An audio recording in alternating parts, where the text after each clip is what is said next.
Alexis Poulain, sans réserve, l'édito.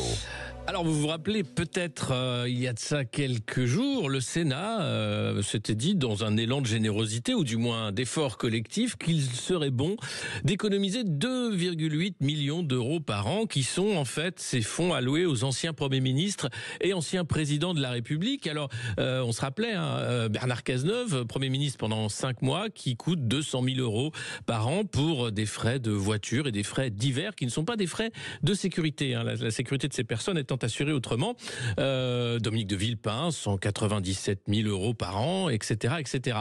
Et puis Nicolas Sarkozy, qui est, lui, devant les juges encore aujourd'hui, comme toute la semaine, pour l'affaire libyenne du financement de sa campagne de 2007, peut-être par l'argent de Mouammar Kadhafi.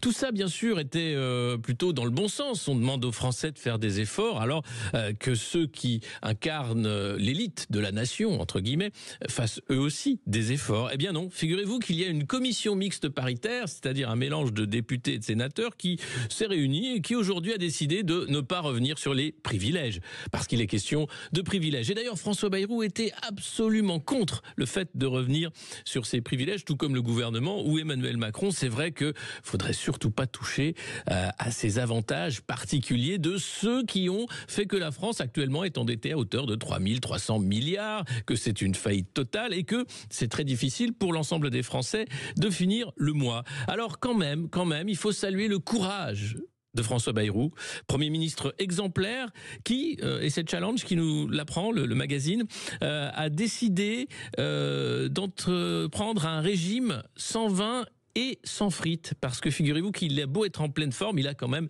subi une prise de poids excessive, et donc pour montrer l'exemple, eh bien, François Bayrou, notre bon Premier ministre, arrête le vin et les frites. Voilà, vous savez ce qu'il vous reste à faire. En attendant, les privilèges ont de beaux jours devant eux, mais ils seront à nouveau discutés pour le budget 2026. Un an de répit, peut-être. Tout dépend effectivement de motions de censure en gouvernement à la France, ce pays incroyable qui a connu la révolution de 1789 pour rien. Alexis